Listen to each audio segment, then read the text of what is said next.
I didn't believe in dark psychology at first. I thought it was just another internet myth, something people blame when they couldn't understand emotions. Love felt simple to me. Either someone cares about you or they don't. There's no in-between, but then one day I got curious. What if emotions aren't real in the way we think? Well, they can be engineered, controlled, triggered on command. So I decided to run an experiment, not on strangers, but on one person, someone real, someone who trusted me. And that was the moment everything started to change. I met her on a normal day. Nothing dramatic, no sparks, no cinematic moment. Just a simple conversation. But I noticed something most people ignore, a gap, an emotional vulnerability, the kind of silence behind someone's smile that tells you they're missing something. And that's where my experiment began. The first thing I did was control attention, because attention is currency. The more unpredictable it is, the more valuable it feels. One day I gave her everything, instant replies, deep conversations. I made her feel seen, understood, important, and then the next day, I disappeared. No explanation, no warning, just silence. And that silence did more work than any words ever could. Because now, she wasn't thinking about me when I texted. She was thinking about me when I didn't. Confusion creates obsession. And I could see it happening slowly, subtly. She started double texting. She started asking if everything was okay. And I would respond casually, like nothing changed, like the distance was normal, like she was the one, overthinking. And that's when I introduced the second layer, emotional mirroring. I studied the way she spoke, the words she used, the things she cared about, and I reflected them back.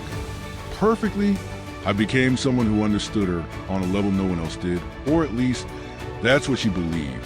Because when someone feels understood, they lower their guard, they trust faster, they attach deeper, and once that attachment begins, logic disappears. I wasn't forcing anything, I was guiding it. Shaping it, like steering a current instead of fighting it. And the deeper she got, the less she questioned.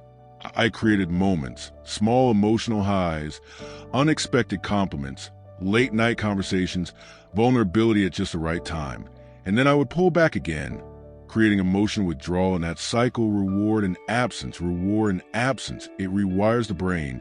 It creates dependency. Without the person even realizing it, she started needing my attention to feel okay. Her mood began to depend on how I acted. And that's when I realized something terrifying. This was working perfectly, too perfectly, because now she wasn't choosing me. She was reacting to me. And there's a difference, a dangerous one, but I didn't stop. I went further. I tested jealousy triggers, subtle mentions of other people. Not direct, just enough to create doubt. Enough to make her feel like she could lose me, because fear of loss is stronger than desire, always, and I could see it in her behavior. She became more invested, more emotional, more attached. She tried harder, cared more, and all I had to do was less, and that's when it hit me. I wasn't building love.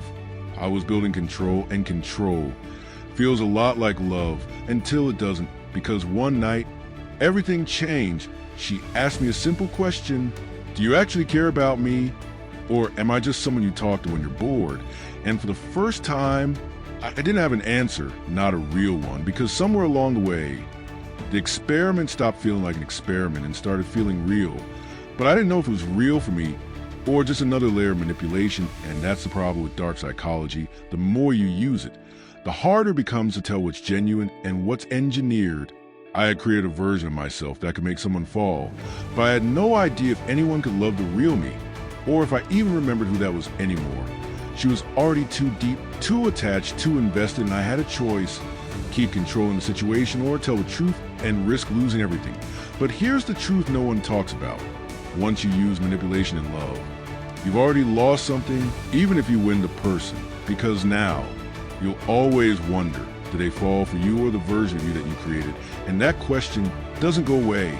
It stays, it grows, it eats at you slowly, until one day you realize the experiment didn't just change them, it changed you, and not in a good way, because control is addictive, power is addictive, and once you feel it, it's hard to let it go, but the cost is something most people don't realize until it's too late.